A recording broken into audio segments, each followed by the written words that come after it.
All right, in this video, I'm going to continue showing you different strategies for solving quadratics, but completing the square and the next strategy kind of go a little bit hand in hand. So I'm going to do those together. So we'll break it up into a couple of videos. So one video is not super long. So here's strategy 3, completing the square. So I will note that this technique actually works for all quadratics. So whereas the factoring technique only works for factoring if polynomials are factorable, the square root property only works if you actually have all your variables in a square. This technique works for everything. It's also a nice application for circles. So when we get to circles, we do use completing the square there as well.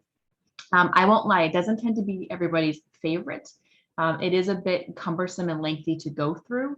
So usually if there's another faster strategy like factoring or the square root property, I would recommend using those instead. A lot of times with our quadratics, there may be more than one strategy that works for that same example. So if you can find one that is the fastest, then I would do that. But I'll show you how to do completing the square because it is a nice one because it does work for everything. So if you're kind of stuck and the first two strategies are not working, then you can use this one. This one, we actually don't start in standard form. What we do is we actually isolate the terms with variables on one side of the equation in descending or decreasing powers. And then you want just the constants on the other side of the equation. So it looks something like this. AX squared plus BX equals C instead, okay? If your leading coefficient on the x squared is not 1, you do need to divide everything by that a because you want to start with an x squared piece. So you may have to divide by a. And then what we do is basically, it's called completing the square because we're trying to form a perfect square trinomial so that we can then use the square root property. So we're going to be adding the same thing to both sides, and it's a very specific calculation. We're going to take half of the b value and square it and add that to both sides because that will allow us to factor the left side of the equation as a perfect square. And then we can apply the square root property like we did in the last video. So let me show you 2 examples of how this works. So the first thing we need to do is we want our variables on one side and we want the number on the other. So I'm just going to work over here so I have more room. So I'm starting with this. Okay. Now I do want to make sure I'm starting with just a 1 here, which I am. So you want to start with an x squared. If you have a constant like we will in the next one, you would divide that out. So you want to start with just an x squared piece. And then what you're going to do is you want to calculate what half of b is. Now b is this one right here. B is the one with your x. Okay, so I'm going to take that -6 and I'm going to cut it in half. And then after I do that, I'm going to square it. So this is -3 squared, which is 9. And that's the value that I'm going to add to each side of the equation. Now I'm adding the same value to each side of the equation, so I'm not changing the problem, I'm not changing the solution. We're using a very specific value to add, but I'm not changing the problem because I'm doing it equally on both sides. And when you do it that way, which happens is you're going to factor, and the left side, this looks kind of weird here, the left side of the equation ends up factoring into that x plus 1/2 b squared. So you don't have to do the factorization here on your own. They're always going to factor the same way. It's going to be a perfect square trinomial. So it's x, and then our 1/2 b was -3, right? 1/2 b was -3. So you're going to do -3 squared. And that's going to, in this case, equal 5. If you forget that formula, you can always just factor this, and you'll see that it's always going to factor as a perfect square. But if you remember the formula, it's just kind of nice because it saves you some work. Now, at this point, you're going to solve by using the square root property, which we learned in the last video. So you're going to take the square root of both sides, plus or minus. I have x -3 equals plus or minus √5. And then I'm going to keep solving. So in this case, I'm going to add that 3 to both sides. And I have 3 plus or minus root 5. Again, you can write this as two answers, 3 plus root 5, 3 minus root 5, or this is just the shorthand to write them both in one. So completing the square is exactly what it's named for. You're completing the square so that you can, completing the square here, so that you can use the square root property from the last video. All right, so let's do it again. You want to start with the variables on one side and numbers on the other. So I'm going to start with 9x squared plus, minus 6x equals 4. Here I have a leading coefficient and I don't want one. So I need to divide everything by 9 here. Just straight across. So I have x squared minus 6/9 x equals 4/9. I am going to simplify this, so I can divide each of these by 3. So if I do that, I get 2/3 x equals 4/9. Now I'm going to go ahead and use that formula. I need 1/2 of b. So 1/2 of b, here's my b. So I'm taking 1/2 of b, negative 2/3. And then I'm going to square that. So here, 1/2 of b is, let's see, negative 2/6 squared, which is negative 1/3 squared, which is positive 1/9. And that's the value that I'm going to add to each side of the equation.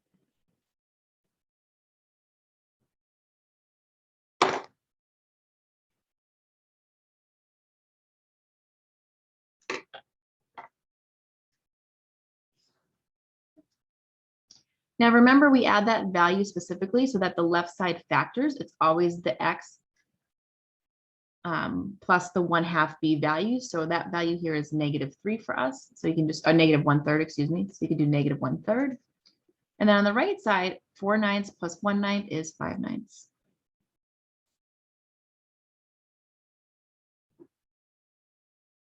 All right, we're going to go ahead and take the square root of both sides. Don't forget the plus or minus. X minus 1/3 is equal to plus or minus the square root of 5/9. But I can break that into root 5 over root 9. And root 9 is just 3. So this becomes root 5 over 3. And finally, I'm going to go ahead and add that 1/3 to both sides.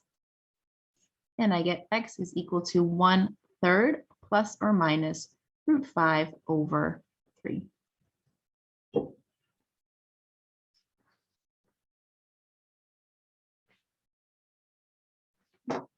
Now, this is actually sufficient. What you could do as well, because they have the same denominator, and that's the only reason why I can do this, you do need common denominators if you're going to add or subtract fractions. I could also write it like this, 1 plus or minus root 5 all over 3. Okay, because they both have the same denominator, so if I want, I can make it one big fraction. But both of these are actually correct. And these are numbers. They're messy numbers. They're going to be decimals, but they are real numbers. So if you look at a graph of this, you are going to see two x-intercepts. So you could use your calculator to figure out what these values are, and then make sure the graph looks like it matches. So that's a good check there.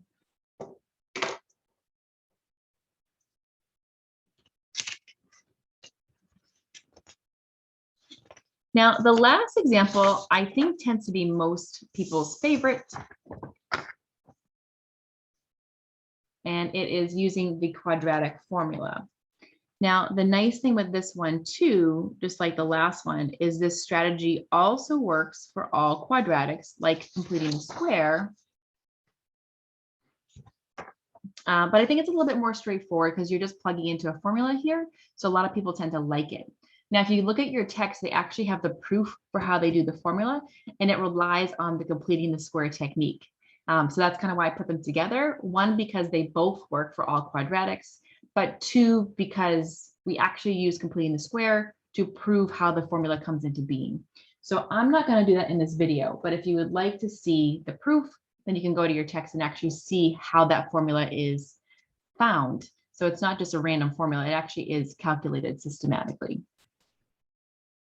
When you are using this form, you do need to have one side equals 0. So you do need to be in standard form here. So you want to keep that straight. Some strategies require standard form and others do not.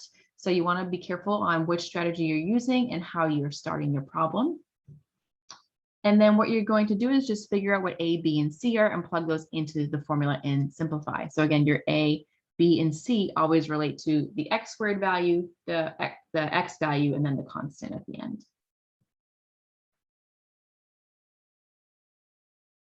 Let's try an example. There we go. All right, so notice that I'm equal 0 to start, which is good. That's what I need.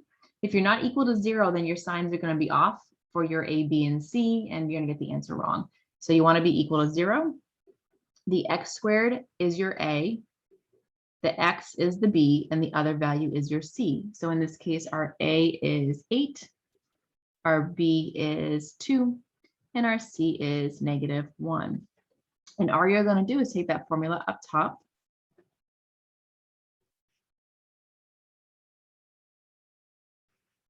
and plug those values in. Be careful that fraction bar goes over the entire formula. A lot of times students make that mistake and they don't put it over everything. So it's over everything. And the other thing that you just have to watch out for is that this can be a little tedious. So it's just easy to make mistakes. So it's very easy to use, but people do make a lot of mistakes as they go too fast. So you want to take your time and just write everything out. Also watch your signs. There's a negative here, there's a minus here. So I start with a negative and my B value is 2. Plus or minus gives me 2 answers. My B value is 2, so 2 squared minus 4. A is 8 and C is -1. In the bottom, I have 2 times A in this case, which is 8. So I'm taking my time, I'm plugging everything in, and then I'm just going to simplify little by little. So 2 squared is 4. Here, 4 times 8 is 32, times 1 is still 32, and those two negatives cancel out. So I plus 32. 2 times 8 is 16. Okay, 32 plus 4 is 36. And in this case, it works out really nice. Square root of 36 is 6. So I'm going to simplify as far as I can. Now at this point, I just have all integers here, so I actually could take this further, and I'm going to split it into the two answers. So one has a positive or plus sign, and the other has a minus. Here, -2 plus 6 is 4, and 4 over 16 is just 1/4. I can divide these both by 4. Here, -2 minus 6 is -8 over 16, which is -1/2. So there are my two answers. Okay. Now, if this was more complicated, like if I had a root that I couldn't simplify, then you may not be able to keep breaking it down. But if you have a root that comes out and at least can be simplified somewhat, then you definitely want to take it to that next step and get those final answers. So there are my two answers here. And again, you can check this by graphing. I'm not going to do it for every single example, but you would see there's two real number answers. So you should see those as your x-intercepts if you plug in that left side of the equation there in the standard form. You can also check by plugging these back into the original equation. Let's do the next example. Notice that we are in standard form already, so we're ready to start. So, and also if you notice your powers, they're decreasing. So your A is always with the x squared, your B is with the x, and the C is the number. So just be careful if things are out of order. Standard form means those powers are decreasing.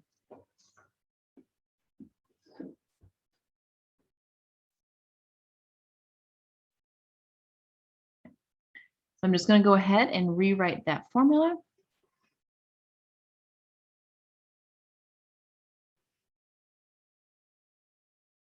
And I'm going to plug in my values.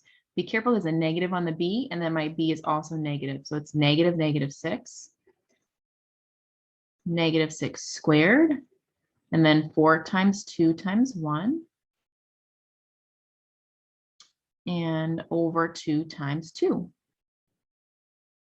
My two negatives will cancel here. Inside the root, negative 6 squared is 36. Again, it's negative is also being squared, so negative times negative is a positive. Here I have 8, so minus 8 over 4.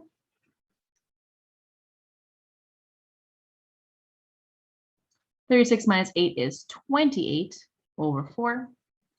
Now, 28 is not a perfect square, but I can simplify it. So if I think about this for a second, square root of 28 is the same thing as the square root of 4 times the square root of 7. And the square root of 4 is just 2. So I can simplify this a little bit more. So you want to simplify as much as you can. And that's true as well, even if you have a negative inside the root, you can use that imaginary unit I. So you're still going to keep simplifying as much as you possibly can. Now, I am going to simplify this a little bit more. Sometimes the easiest thing to do is so you can do it one of two ways. Do version 1. So one way is to leave it big like this as one big fraction. But when you do that, when you simplify, you have to make sure the same value goes into all 3 pieces. And you're not looking inside the root. That doesn't count. You're just looking at the outside values. So notice that they're all divisible by 2. So I could simplify this as x equals 3 plus or minus 1 root 7 over 2. Or 3 plus or minus just root 7 over 2, because multiplying by 1 isn't going to change that value. So this is one way to write your final answer. This is completely acceptable. Another way to do it is to go back here and just split it into 2 fractions right away. Okay, so each of those pieces gets the 4. And again, you're sort of ignoring the root. We don't simplify inside a root like this if another value is outside of it. And you're going to just simplify here. So these both have 2 in common. These also have 2. Sometimes they'll have different factors in common, so you can simplify them differently. Let's see, we have 3 halves plus or minus, what's this, 1/2 root 7, or 3 halves plus or minus just root 7 over 2. Again, multiplying with that 1 in the numerator isn't going to change it. So that's another way that you could write that final answer.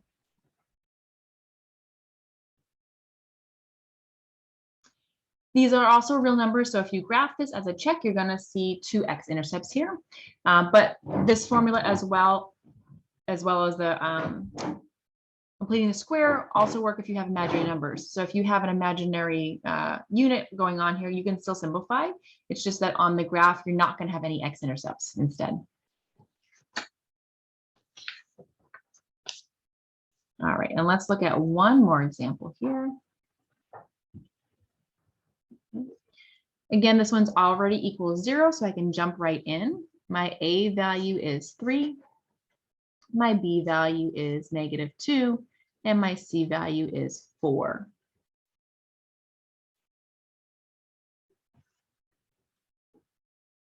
Notice that I rewrite the formula every single time. I know it takes an extra couple seconds up front, but it just helps me to stay better organized so I don't miss something or make a mistake. So I'm plugging in my values. I'm watching the negatives, right? Here and everywhere. Here my negative is going to cancel. I get 2. -2 squared is 4. Let's see, 4 times 3 is 12. Times 4 is 48. So I have 4 minus 48 all over 6.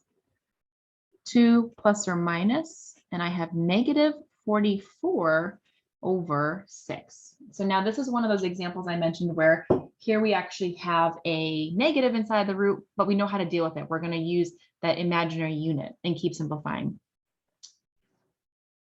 So again, I'm just going to make maybe a little side note here for myself. So this is the same thing as root -1 times root 44. So that's I root 44. But then notice that root 44 can also be broken down into 4 times 11. So I can simplify this root to 2 root 11. So actually, this is going to end up being 2I root 11 once I put it all back together.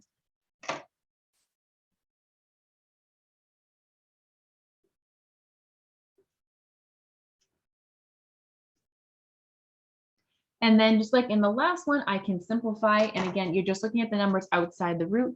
These can all be divided by 3. So I need the same divisor into all 3 parts. So I get 1 plus or minus 1I root 11 over 3, or 1 plus or minus 1 times I is just I over 3. I do need this one here because I need something in that spot. Whereas this one, I have the I to multiply by, which is why I don't need to write the 1 in. Okay, so that's one way you can write it. If you prefer to split it, though, you could do that too, right? So you could do 2, 6 plus or minus 2, 6I root 11. And these are still going to simplify the same way by dividing them each by 2. So you have 1/3 plus 1/3 I root 11. And I'm just going to clean that up a little bit there. And maybe write that as 1/3, oh, sorry, plus and minus. 1/3 plus or minus I root 11 over 3. So that's a little bit cleaner way to write it. 1 times that square root, or 1 times I, is just I. So you don't really need the 1 there in this case. And then I'm just kind of putting my numbers together, make it a little bit cleaner to read. One last thing with the quadratic. So in the quadratic formula, right, it's right here, the part that's under the root, that b squared minus 4ac, has a special name, and it's called the discriminant. It's not with the root, it's just underneath the root. And the interesting thing here is that the discriminant actually tells you how many solutions you have and what they look like. So for instance, if your discriminant happens to be 0, which we haven't seen that yet, but if your discriminant was 0, then what ends up happening is this cancels out right here.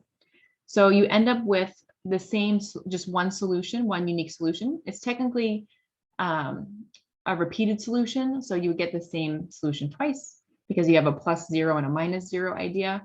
But you really just have one real number solution, which if you're solving a different method, you'd see it that it's repeated. So what you're going to see there is the graph has one intercept. When your discriminant is positive, you're going to see 2 different real number solutions. So we saw that in our last couple of examples, right? Notice that the inside of that root is 28.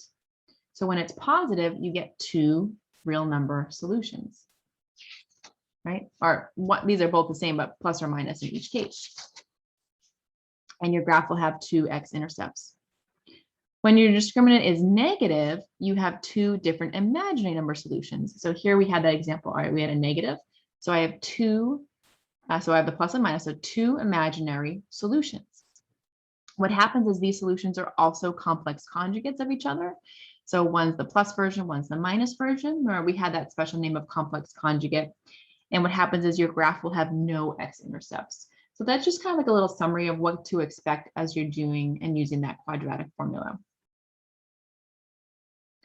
So without even solving, we could actually figure out at least quickly what kind of answers we're going to have. So in this case here, b squared minus 4ac. Well, my a here is 9, my b is -6, and my c is 1 here. You do still have to be in the equal 0 form. When I plug these in, I get -6 squared minus 4 times 9 times 1. This is 36 minus 36, which equals to 0. So I will have 1 real number solution.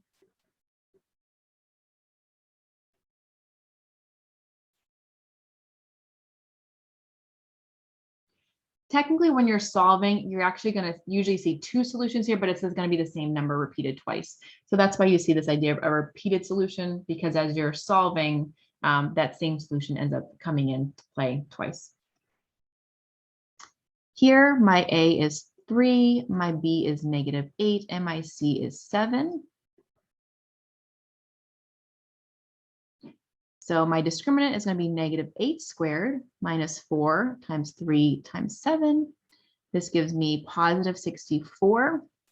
And then let's see, I have 12 times 7, which is 84. So I'm looking at negative 20.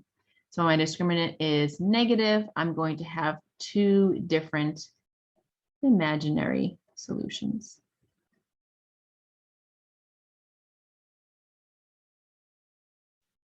Okay, I guess we can end our sentence here. So it's just a nice way to kind of get you on track to see what kind of answers you're going to get. But of course, you could also use the full formula to find the exact answers too, right? So this doesn't give you the answers, it just tells you which kind of answers that you can expect.